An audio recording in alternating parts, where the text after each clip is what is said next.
Good afternoon. My name is Scott Redler, Chief Strategic Officer at T3Live.com, and Brittany is on her way. I don't know if you're in the Northeast, but it's basically monsooning out there, and she'll be joining us probably within the next 15 minutes. So for today's Q&A, you have me. So I'm sorry, just by myself. I know we miss Brittany, but she'll be here soon. And you know what? We'll see what the weather did to her. Anyway, with that said, I want to do a quick little just synopsis on the market action today before, we the two of us answer your questions. And there was definitely a lot of concern coming in this morning. A lot of concern that the corrective activity that started yesterday is going to lead to something very massive. That I started to hear the bears come out saying we're going to have a 10% correction, a 20% correction. Everyone started to obsess. And people haven't obsessed in a while, so it was kind of interesting to see how quickly people start obsessing again. So with that said, in the morning call today, and in our note, we talked about the 21-day moving average, that should be a spot to find some support or around there, a spot to potentially cover some shorts and look for, maybe some tactical longs, but I think ultimately maybe we would touch the 50-day again, but who knows? So with that said, yesterday, a lot of people had their opportunity to sell into some strength. When we took out yesterday's highs, with a prior day high and squeezed up, closed below, creating that huge outside day. So if you did so and then you came in net short today, or even just flat or lighter as far as risk, you had some opportunities today to place some stronger stocks that went from negative to positive and create some cash flow and embrace the volatility than chasing into yesterday's high, then coming in today, down almost 3% off those highs and figuring out, oh no, what do I do now? And hopefully, you've been watching the morning call and the recap and you're part of the community, so I don't think many of you are doing that because you've been educating yourselves. So anyway, you look at the chart of the S&P, and I'm going to just dissect it a little bit for you. We started the year in 2013 right here. Remember that big igniting bar? It was actually 2 days. That was when we were talking about the fiscal cliff. Then we talked about pivots. Okay, 1474 being one pivot. That's what got taken out right around here, which created a move to about 1530. So 1530, from there, this was the Italian election fiasco, so to speak, pulled in from the high here of 1530 to the low here of 1485. I think this pullback was a total of like 3%. So with that said, you had a 3% total pull-in right there. And what did it create? A wedge type process. Okay, then we bounced off this low, held higher, and the market took it in stride. And then from here, you had an opportunity to cover some shorts because that was your pivot. The bears couldn't contain the move. And then from there, you had a really nice move all the way up to as high as 1597. So 1597 is where we went to. And then from there, remember we did this push through failure right around here. This was your push through failure when it went above 1576. And this move was a little bit more severe. This one I actually got a little bit more bearish. I wasn't sure if we were going to have some type of head and shoulders pattern come in. Remember we drew this little pattern here with this being the left shoulder, this being the head, this potentially being the right shoulder, but it got negated right there. The bears did not let, the bears basically let, this 1565, 1575 get taken out, and then from there we continued, crossed over this pivot of 1597 all the way up to the day Big Ben, created his testimony or talked about whether or not we would be tapering. So if you come back to me, we were then talking about what could happen. So yesterday, day to take notice. Yesterday, a day to get rid of some loose longs if you had a lot of things that you weren't sure or they weren't your core positions or you believed in, and loosen up. So from yesterday's high to today's low, I feel like we've created another pivot / wedge. So if you go back to the chart, you will see that now what I think we do, sorry for that, you had a move, oh my goodness, look at that, right to the 21-day, just a little bit above. And then this was yesterday's high. This is about 3.5%. Let's make it a little bit bigger, okay, and talk about how you now have another pivot that we're going to watch develop. With this being the high, this being the low, and now we got to see what transpires in this wedge, okay? Do we bounce back up and do the same thing we did here and the bulls just didn't care? We're here, or do we stay below this little area, go sideways, okay, or maybe even a little bit higher, and then potentially wind up rolling over, take out today's lows, and maybe see, this area, which is the 50-day. So that's what I'm going to be doing and looking at as we move forward, is how do we handle this new travel range? Is it any different than this one or this one? Right now, anyone who says it is just using opinions. And if you come back to me, as I do this, my lovely co-host just came running through the monsoon, and she is here. So I want to just say hello. Hello, everybody. Oh, the computer's frozen, so we're back. So don't unfreeze on me. You might as well go to Brittany over here. Let's see how Brittany's doing. Hi guys, I'm here and I'm relatively dry, so that's a good. Were you good walking place to start. when it hit?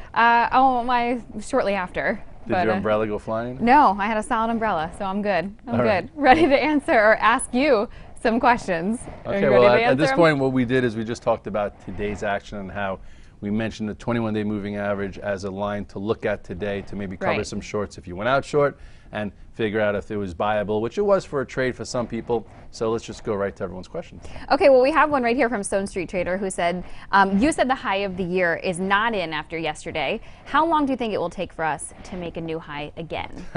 Crystal ball. Crystal ball. Well, the reason why I said that yesterday, which again I went out a little bit on a limb, is I didn't want people to get so, because you knew the fear mongers were going to come out, right? You knew that all of a sudden everyone's going to be saying how that's it. This is 2007. This is whatever it is, and I truly don't think that's the case. I truly think that we are overdue for some type of correction. That we could have a 3 to 5%, and intraday between yesterday's high and the close. I mean, on the open today, that was about 3.5. So. With that said, it would be healthy to have some type of intermediate correction, but the reason why I said the highs aren't in is because I don't want people to start selling their 401ks, start declaring equities dead, and start moving to the sidelines. No, continue with your macro plan as an intermediate trend trader, which is where my sweet spot is professionally. Then I said, okay, if that's how you approach it, I wouldn't be in a rush to just be putting positions back on, but just tactically trade this range, which we just went over. And then if it proves to be like the last two, where all of a sudden, we start retracing higher than the bears would want, then we put back on some type of portfolio approach, probably different stocks, because it always changes. New, better stocks happen to come up, and then we'll see what happens. I can't say, in 7 days from now we're going to be new highs.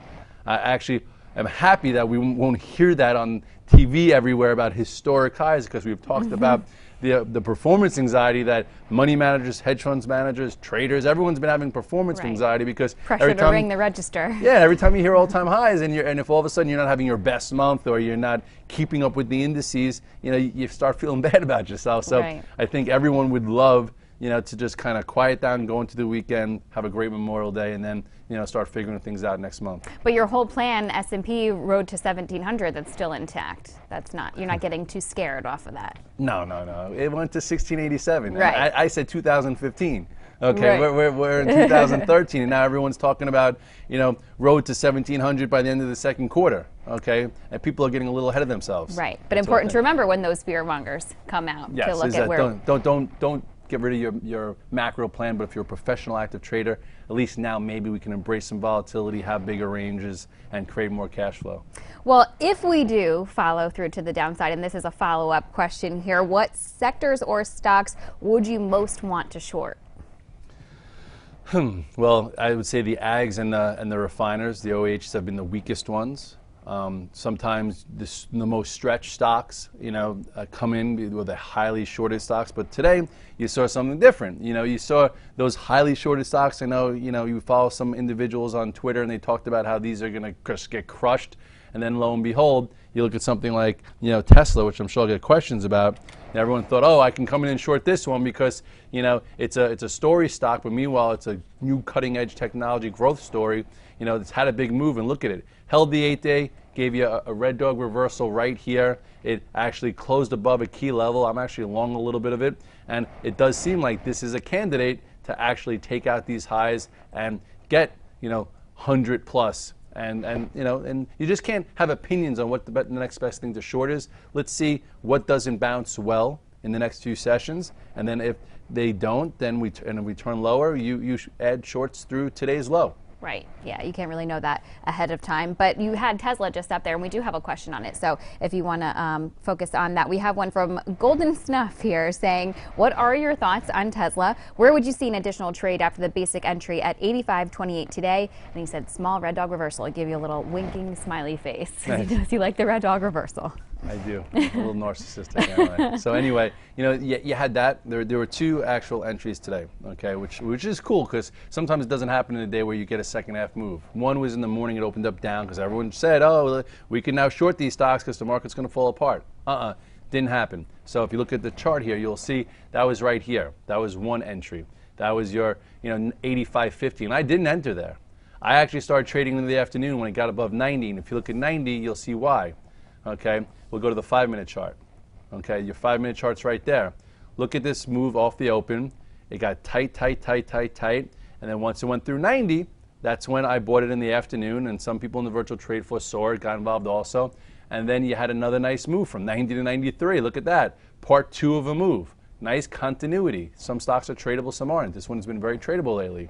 So as far as that being one entry, here is another entry. Now, if you want to look really more macro, you go back to the daily chart, and really, closing on the highs on some volume, you go to your basic studies, you put some volume in, and you'll see that there was some better volume today than the past few days as it pulled in slowly. So really, the next spot is for it to eclipse 97.12, and if it were to get above 97.12, those 25 million shares that are short are not going to feel so good because this is a stock that has a big future. It is a new technology, a wave of the future. I think that, I agree with the guy from Morgan Stanley that within the next 3 years, this thing could be $200. All right. Well, we actually have a follow-up from Golden Snuff here asking for your thoughts on Solar City after the reversal today. This guy must be a big fan of you-know-who. Anyway, Solar City also was the same type of scenario where everyone thought because of the run that it's had that it was just a short off the open. And meanwhile, it opened lower, not even that much lower, and then engulfed it real quickly. All in all, this pattern is above the 8-day. It's holding steady. It's holding above the last breakout. This too, if the market relieves some of its selling pressure, and lets momentum happen, here you go. This one looks as if it's going to continue. This is an IPO, right? We talk about how exciting sometimes new issues are. This came public, in 2012? And, it was slowly crawling up, and then all of a sudden, look at the size of the volume here. A lot of new money, a lot of people. And Mr. Musk himself is in the spotlight looking like he's trying to be very equity friendly. And I would, if this stock starts to take out this level here of 52.77, you can see it continue. And the thing about these stocks is, you can't have opinions because if it were to get above this area, what's to your left? There's no more points of reference. It's just opinions and air. So right now, what you do know is it held the 8-day, it closed strong today in a somewhat weaker tape, and you have this descending trend line here that if it gets going, this can make another move. How about BlackBerry? We have one from Shylock here who says, what do you think about BlackBerry in the intermediate and long terms? Can it break out in the next few months? What do I think about it? A lot of people talk about it, and there have been some small trades there. This summer we put it on off the charts like $8, and then again at around 11, and then it had a nice squeeze because there is a huge short interest there too. But to be honest, I don't love it, and every now and then I gravitate towards it because people talk about it and it does move here and there.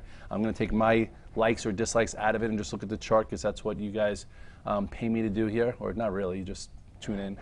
Well, anyway, with that said, you have a descending channel right there, okay, which has been controlling this move, for a while, ever since it topped out, in the beginning of January. You also have support, which it's hovering on, okay. It's below the moving averages. I would say, you have to have a BlackBerry thesis right now to be long this thing, because it's not really giving you a real reason to be long, except for it's hanging around.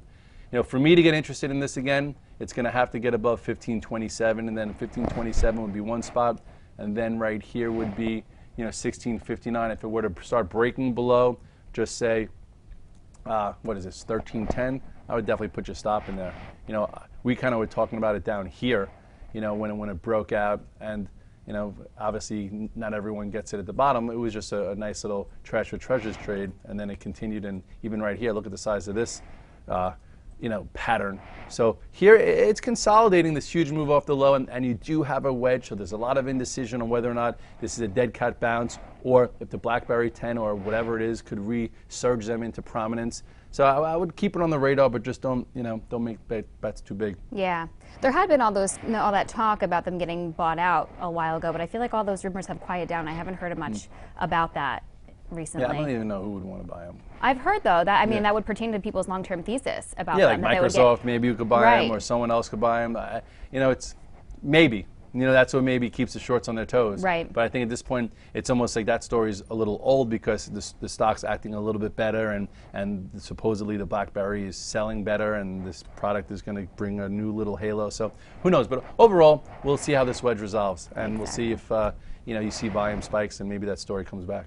Exactly. We'll have to keep an ear out for that. But let's answer Travel to Paradise here, who is asking for your opinion on FNMA and FMCC. He says these guys are hot and overbought. What's a good entry, potential resistance, and support levels? I'll tell you, like these have been left for dead because they were taken over by the government. But meanwhile, they were taken over and written down to pennies on the dollar. And then meanwhile, the housing resurgence that we've seen for some reason, so they've made money. So with that said, I haven't traded these, and we don't trade stocks that have low volume typically and low price. But this has traded millions of shares lately, so I can show you the chart of it. If you look here, you will see it woke up right here at $1. Look how you had no volume in here, and then it woke up. So some people might have caught it around 98 cents. Look at this day, traded what? How many million shares? Traded 129 million shares, and then continued, went above this area, held higher, and closed pretty strong today. I would say at this point the volume is still there, so there is buyers here. Someone believes in this somewhat. I guess if you're long it, as long as it stays above the 8-day, it's fine. Just realize that these type of things could burn out real fast. So just be a little careful. Don't chase it. And I guess if you go to, let's see, the weekly chart. Yeah, it's just look where it came from. I think that you missed a lot of the boat. If it gets above this high here of 220, maybe you get another trade, but I would just be a little skeptical. Now, you're still in Bank of America, right, and not going anywhere? That's what you said. I think it was this morning on Morning I did. Call. I changed my thesis. Okay. Okay, I'll talk about that right now. Okay. Okay. I've probably been long Bank of America 90% of it since, for the last 6 months since November, and I think it still goes to 15, 16, but I'm like caught in between time frames. So with that said, short term it looks like it could pull back a little bit. I'm not going to just sit with one or two positions in my swing account because a lot of the other stocks that I put on the 2013 thesis have all met their expectations. So I'm not, or a lot of them have met and exceeded their targets. So I'm not just going to sit in there to sit in there. So as a trader and like an active swing trader where we're in some kind of corrective environment, you know what? I'm not going to just sit in one or like 2 or 3 stocks, but from a macro standpoint, I think it goes a lot higher. And if you look at Bank of America real quick, you'll see that it's had a lot of different moves. Okay, and let me get rid of this volume here for a second because it's skewing the chart here a little bit. I'm sure you'll touch on this as you're bringing it up, but. Travel to Paradise here is asking, he exited Bank of America and wants to know a good re-entry point there. Well, yeah, what, come back to us. That's important because a lot of times I've taken a lot of size off and then just held some and then on the dip didn't get back in. Where some people have said, oh, Red Dog, you can get a Bank of America, looks short term, you can get out of it. And some people got out of it, but then didn't get back in it, and then all of a sudden it went higher, and then they had a great exit, for about 2 weeks, and then it went higher. So if you look here, you will see that this was one breakout right above this 995, and then here was another move where finally this is when it corrected. This was, I think, the first time I did pretty much get out of a decent amount of the Bank of America there, or somewhere around there. And then some people were like, oh, look at this little small head and shoulders pattern, which it was, left shoulder, head, right shoulder. So this is when I think I got flat for a little bit, and a lot of people got flat there. But if you sold here and you were feeling good when it went to there, how good did you feel if you didn't get back when it made highs here? Or when it broke this small trend line, okay, if you got out there, and you're down here when it looked like it was breaking support, maybe you felt good about yourself, but then how good did you feel here or here? So the bottom line is, I kept it on yesterday when I what's it called? I took off mostly all of my other, portfolio approach type stocks because I saw this outside day in a lot of the indices.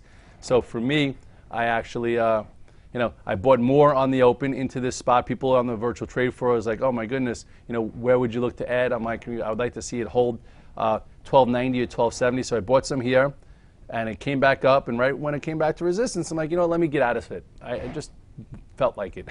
So anyway, I do think it could do some work above this area. The longer it stays above this new area right here, which was about 1282, okay, the higher the probability, that at some point it goes sideways again, kind of like it did here, because it likes to do that, and then, it breaks above these highs and gets to the target of the year.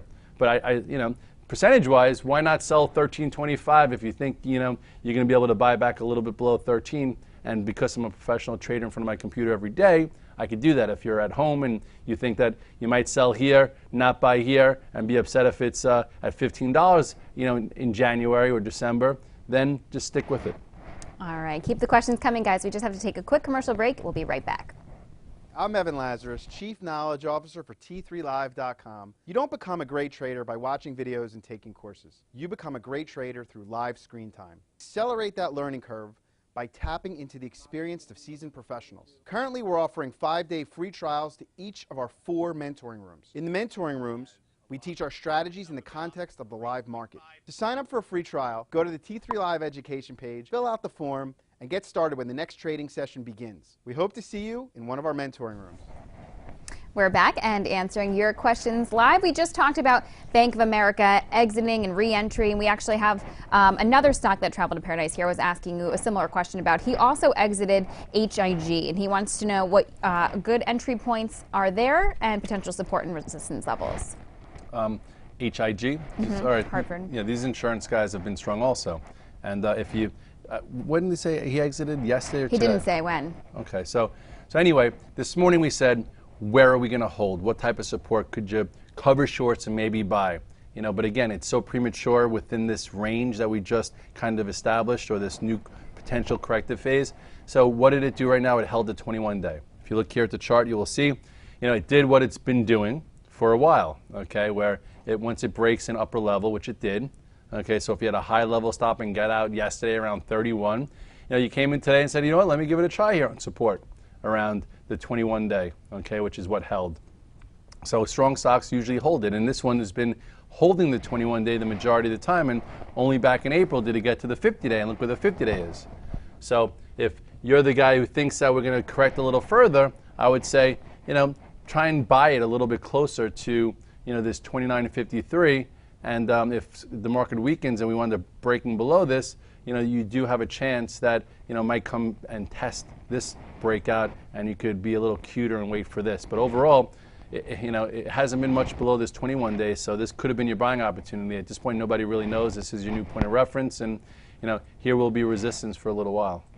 Well, if we can go back to our related note when we were talking about BlackBerry just a minute ago, we have one from 2Cuban for you who wants to know 2Cuban for you? exactly what your thoughts on Nokia are actually. He says they're doing better than BlackBerry and have more than 10,000 patents.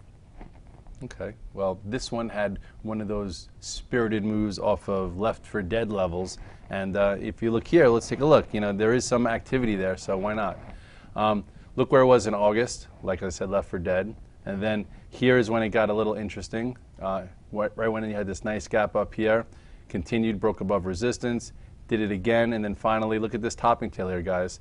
This isn't what you call an outside day. Okay, an outside day occurred right there where it gapped up, closed on the lows. So that was your exit from this rally that started in November, and then it's been trickling lower, trickling lower, trickling lower. Tried to resume it.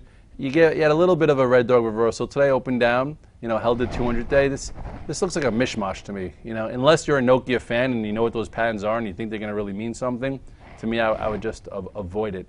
If I guess if you sold here on that and you bought here, then use this as your new point of reference. The low here is 351, but this looks pretty much like a choppy mess to me.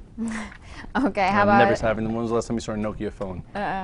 So they better have some good patents. Yeah, it's kind of Zach Morris, if you ask me. But I think that was my first cell phone, actually. I think was that original Nokia. Remember that? I do remember. Did you have a Razor? I did have a Razor. Who didn't have a Razor? I didn't have a Razor. You didn't have a Razor? Most people did. That was so popular. I think I was too poor in college.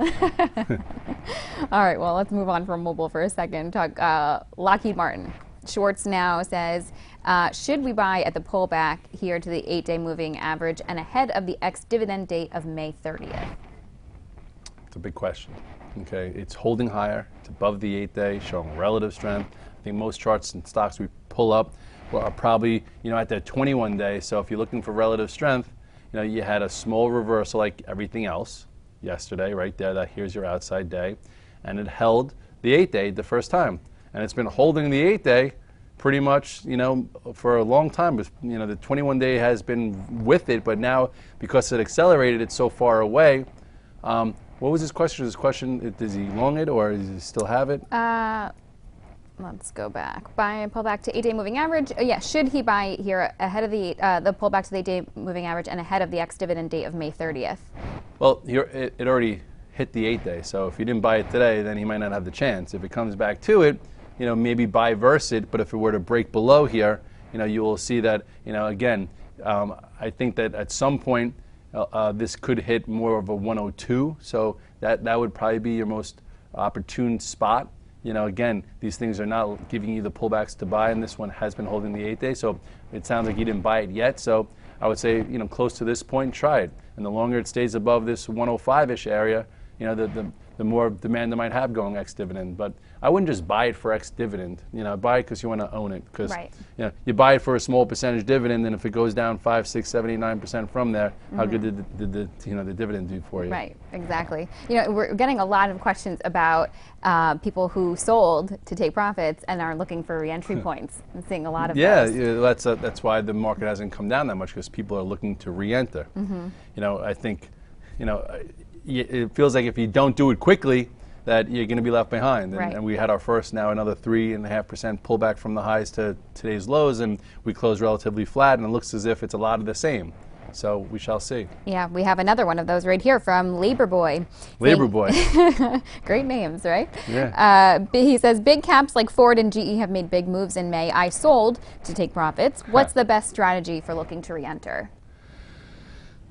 This is like the gazillion-dollar question, because I know for the past 2 weeks I was a little frustrated, and people were like, Redler, what's the matter? I'm like, I had some good longs on, and I trimmed and trailed myself into almost nothing over the course of last week, and then I kind of felt good, when the whole reversal happened yesterday. I'm like, all right, now I know why I've been frustrating, because it's hard to buy up here at these elevated levels. So with that said, you look at Ford, it pulled back to what? The 21-day moving average, right? So, not much of a pullback. So you look here, that's where it held. It must have reversed today. I think you'll still have a chance, because these things usually wind up, going sideways a little bit to prove they could hold here. So I would, if you didn't buy again today, I guess, let it build above this area, let it build above this 1486, and maybe buy it versus that. And that's what's been the trend. Again, every time you get a little elevated like this, it's always scary. It got a little choppy, so if you exited yesterday, I understand buying back today, you didn't think it would reverse like this, but a lot of things that we've been expecting in this market, have been, a lot of things we have expected to happen aren't happening. A lot of the unexpected is happening, and that's been this resilient strength. And do you want to check in on GE also? That was the other half of his question. Do they still bring good things to life? Anyway, they might. $1 million question. That was their slogan for a little bit. So with GE, okay, GE, had bad earnings, came down here like all the quality names. It only stayed below the 200-day for 2 days, so it came right back up, and it's been just continuing. I know they announced the buyback, a dividend, the whole spiel. What did this do? This held the 8-day, right? Here's a 21-day. So as of right now, with no opinions, no nothing, it came off the highs yesterday, opened lower, held the 8-day. It's not at the 21-day like we're seeing on other things, so this is showing you relative strength. I don't know how much time it's going to give you to buy it. But again, you don't want to chase it. That's why it's so hard getting totally flat in this market, because if you think you sold well, you're not getting that buy you think you will lower. It's all happening a lot quicker. So you got to know your time frame. And in GE, I do think in a year from now it'll be higher. And unfortunately, I didn't think, next week. So we'll see. Here's a new one for me, at least. ABV. We have one from LP here saying, would today's move in ABV be considered a red dog reversal? Volume is average, opened lower, but been trading in the green all session. I'm translating this as we go. It's a little jumbled there, but he's asking. I know the question. Okay. I've got this question. Okay. I got it. You go and run with it. The question is, was today's action in the stock a red dog reversal, right, constituting a new entry? All right, let's get right to it. ABV, Apple Boy Victor. All right, so this one is something I don't talk about that much. Okay, it broke out above this level, went to the highs. If you sold it here at 43 or something like that when it broke this elevated level, what did it do? It came back to the 200-day, tested it, was below the prior day low, okay, which was right here. So if you bought it when it recrossed that low, you could put a stop in here, closing the highs. Yeah, that constitutes a red dog reversal. Sometime a red dog reversal could be, something that stays intact for a long time, sometimes a day and a half. Here was, this huge outside day that had some commitment to it, that gave you continuation, and now we basically just retested this. So if this was your entry today, you might have had a good swing entry. Now the question is, can it take out this, a higher high, and continue? Okay, so this would be resistance 1 right here. If the bears have control, they don't let it take back this area. And then, if you want to just put a stop below today's low, go for it. And then if it were to take this out, it can continue. But this, just so you know about igniting bars, this is what you call an igniting bar. And then what here you saw is some commitment held above, not quite the top third, but close enough. And then this was your other entry. And then here was just a little, it looks like a Bible pullback. So we'll see. All right, let's answer Chili Willy here. Chili Willy. He wants you to please cover Apple. More flapjacks? I don't get it. There was this cartoon back in the day, and his name was Chili Willy the Penguin, and he would say, more flapjacks, yes, and whatever. There you go, Chili Willy. Chili Willy. If you're born in the 70s, I was born in 1972, you definitely know who Chili Willy the Penguin was. So maybe that's why he got that name. So let's go over Apple. The name that everyone loves to hate, or loves to love, or hates to love, or whatever. Here is the huge move. Look at this move. First of all, remember this. Okay, I just want to be a little nostalgic. Remember when we said if it breaks the 21-day, it could see the 50-day, and then we'll test it there. And what did it do? It broke the 21-day, and that was the first time it broke the 21-day since way back here over that summer when it had missed the earnings and filled the gap and then had a nice swing trade move. So anyway, that was an exit. Here was an exit. Here was an exit. And then it just relentless to the downside. So anyway, a lot of tradable moves along the way. Here is that downtrend. This was one of the few tradable moves that also failed. And then what's going on now? Here is that 420. 420 was a nice little buyable spot in late April. And then what did it do? It failed at resistance, so it got rejected after a nice size move post-earnings, okay? So with that said, we've talked about, everyone's like, if you see some kind of positive pattern, what would it be? And here is that inverted head and shoulders pattern, right? Here's the left shoulder, the potential head, and now here is the right shoulder, right? So it's a little sloppy. Well, I tend to be sloppy here and there. And with that said, though, the market just had a pull in, and yesterday when the market was pretty crushed, didn't go lower. Today was one of the first ones to go green. It's above the 50-day. I think it's acting a little better. So with that said, I am long a little Apple. I had it overnight yesterday, and it was a friggin' tough one to deal with, but I traded out of it, went positive. Then towards the end of the day, I did buy a little bit back and figured that if it were to start to get above, this 448, it can go again. Then your next level is right here around 460. Here is also your neckline of this pattern, and sometimes it takes a little bit longer to build. But overall, it's been an interesting tactic about trading Apple lately. We talked about their huge buyback program, and it does seem like there are these spots when someone's working their buy orders, and it seems like it happens between like 940 and 950, where you get that spot where sellers dry out, they do their buyback, it pushes through, shorts get squeezed, and you get a really big move, and then all of a sudden the volume stalls. And then towards the end of the day, when they're not allowed to do buybacks, it just trickles lower. So I would figure today, with it acting better, I'll take some home. If the futures open up, chances are you make a little bit of money. If it gets through that level, you make more. If it opens down, if it went positive today, when the S&P futures are down 15 handles, you know, if we're down 4 or 5 handles tomorrow, why wouldn't it at least give you a way to trade out of it when that buy program kicks in? So there's a way to create cash flow around it. But overall, intermediate-wise, you have an inverted head and shoulders pattern. It's acting a little bit better. Maybe people are using it as a security play a little bit because of the low PE, and you know, maybe the way Tim Cook did on the Hill, he acted very well. And you know, there was a report that I think got drowned about, you know, the iPhone doing better than what people think. People think, I think, you know, a certain amount, and Morgan Stanley, go find that note. I'm not going to quote it because I don't know exactly. But anyway, there are some, you know, glass half full versions or approaches to Apple right now versus half empty. Oh yeah, Apple believers are loyal believers.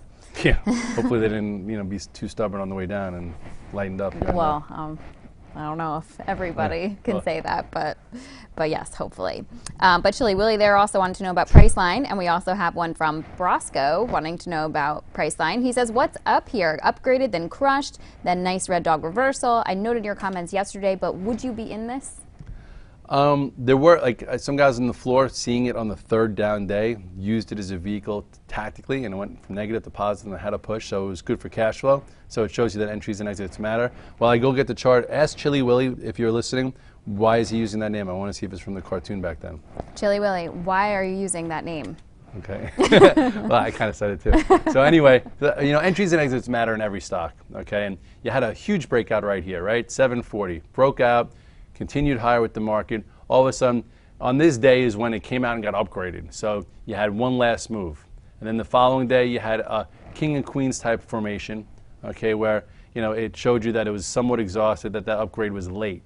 Closing the lows, good book says in this type of format, you take some home short. I did not, but, you know, I have a hard time playing this. It's very loose. So you got paid on a nice gap down. So from the highs here of 847 to yesterday's low of 795, you're talking about 55 points. So today on the open, it was down again, a little bit oversold. It was as low as, what, 784. So today went from negative to positive, gave another entry, okay, which I hated the entry up there for some people. And, you know, this one has been a stellar performer, something that I stay away from because I've had short in the brain here and I have had a lack of success. But today it pushed, went green, closed higher. You know, I guess see what happens here. It looks like it has some room to retest this 820, but this is an island reversal. A lot of people trapped up here. So as of this point, you know, see if it could do some work above here, and there is a little bit more resistance at closing the highs. So the good book would say take a little bit home for tomorrow if that's what you do. Here's one from Cool Daddy. He says, ALSN looked great, then got hit with the market. What are your thoughts? ALXN? ALSN. S is, oh, ALSN. Let's see. Allison, okay, it's a little off the beaten path. This one, let's see, had a little bit of a breakout through a level, tried to hold above it, came back in. I don't think it's that big of a deal that it did that. You know, it's not like a breakout failure, so to speak. It held the 50-day, the 21-day, held this support level, reversed pretty strongly here today. I would say if you're in it, stay in it. And if you sold it when it broke right here and you use this, you know, entries tactically, you know, good job. Ultimately, though, I don't know a lot about this company, but it's above the moving averages. It seems like it's a new issue or some kind of shell, whatever. And it looks okay. I think you just do your homework on this company because it's relatively new and you need to know who's behind it. But ultimately, the price action showing that, you know, there is some support behind it, and you could actually draw a trend from here. That's besides, you know, this crazy outside, you know, reversal here. It's been in check, and this one held right there, so it looks okay. All right, how about Amgen? We have one from MMCM here saying, please look at Amgen. After the weakness the past few days, why so strong today? Is it just in a range? Why? Why? No. Anyway, what movie was that? That was Eddie Murphy from some movie I remember. So anyway, you look here. What's going on with Amgen? Amgen right here had that gap down, okay? And then it wound up rallying and never filling the gap. Okay, we played it right here. I do remember this day. Sperling was all over it. Gave you a little bit of a bounce and then failed. Some people, you know, came through the 50-day. Was a bit of a trap. Was strong today. This looks like a choppy mess to me. But overall, look where it came from here. It's back above the 50-day. It's absorbing this move. I think tier 1 at best, and I wouldn't be over trading it. The bios have been strong, but it's been very choppy, and it's had a huge move. I think this needs a lot of time to rebuild. All right, JJ here has a question about Rite Aid. He says, could we see $3.50 to $5 by year end? Where would you look to enter if you missed the low back in January? This one I remember people talking about way back when, about, whatever, I can't even talk about that. But anyway, this has a lot of stores, right? Rite Aid's everywhere. Yep. There's one across the street, and it acted well today. Look at this, okay, cheap stock, or price-wise, I don't know, cheap, you know, as far as market cap and whatnot, but here was a nice entry right around 262. Got a little choppy up here, engulfed it, it's above the 8-day moving average. Looks like it's still trending. If it gets above 3, it can go. You look at the weekly chart. What a move this thing's had, you know, over the course of the, you know, clearing the range of the last decade. Okay, so I think the next big resistance you see right here does come in around 3.5. So it could work its way towards there if it's one of the stocks in your, you know, portfolio approach. Okay. Warm Trade Wins here wants to know if he can hold several stocks still. He wants to know if he can still hold Green Mountain, First Solar, and Sarepta, SRPT. He said, are these charts okay? Okay, 2 different questions are within this question, or 3. One is, can you still hold a portfolio, even though everyone's saying that now we're going to correct X amount of percentage? It depends on your time frame. If you're a macro investor and you think that in a year from now you might hold these 3 stocks, okay. If you're an intermediate trend trader and that's your sweet spot, kind of like what I try and do, you know, or you want to have a portfolio approach, I would say you could still have a portfolio approach, but have less. Be about a little bit more selective. Don't have, you know, 15, 20, 25 positions. Have a few that you like. I know during my portfolio process this year, I think in January when we broke above 1474, I might have had 15 different positions for a small amount of time. And then since then, I've pretty much had on average 7 or 8, and now I think I have 2. So that just shows that we're in a bit of a corrective phase and we're not sure exactly what's going to happen next. So you don't want to have too much exposure from an intermediate basis. And now that the range is expanded, you can make some money, you know, tactically cash flow wise. So one question you said is GMCR. GMCR, you go to the daily chart. You know, if you were riding this thing and you play momentum left right here. If you left right there and you saw it gap down today, I know Sperling was talking about it, it held, what did it hold? The 21-day moving average. It's still above this gap. I don't think you're going to see momentum in this thing for a while, but if you bought it versus today's low, own it versus today's low, and then at some point maybe it tries to, you know, regroup a little bit, but it's going to take some time before momentum comes back to this name. It's going to have to readjust here. What was some of it? First Solar, FSLR. This one actually acted better. The Solar Group still acts okay. First Solar, you know, came on our radar, went in this igniting bar right there. Remember, during that time frame also the market corrected and it didn't, showed relative strength, broke out. Here was your doji, which was a sign to exit. Then if you didn't use that sign, when it broke above that low, you had another sign. And, you know, if you look at it in perspective, it's still above the 21-day, okay, which a lot of stocks have been testing, so it's showing small relative strength. And it's in somewhat of a strong group for now.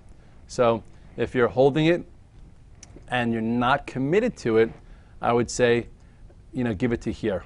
Give it to the 21-day. If it were to break and close below the 21-day, then just get out of the way because it was a broken stock. It's been working its way back higher. You look at the weekly chart of First Solar and you'll see that you know, it's gotten annihilated. But, you know, at this point, the weekly actually, if it closes much below this, there'll be a tail there. Just be careful. That's what I'll say. Okay. How about Sarepta, SRPT?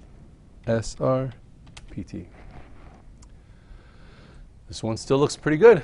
You know, SRPT, you look at the chart here, you know, it acted well today. You know, went green, took out this prior range, filling this gap. I don't know much about this stock. It's a, you know, it's in the, what is it in? It's a Therapeutics. Therapeutics, yes. Looks okay. You know, it looks like something that's in the game. You want to have a portfolio approach. You like the story here. It's above the 8 and the 21-day. You could stay with it. All right, let's get in one more question. Daniel wants to know about LinkedIn. What's your take on LinkedIn after the reversal today? Do you still like it as a potential short? The potential short, who said that? I don't know. You actually got 2 questions about that, if you like it as a short. At this point, you know, it was a good micro short, okay, when it broke below this little range, which I didn't short it. That was one spot, and then I said look towards more intermediate support.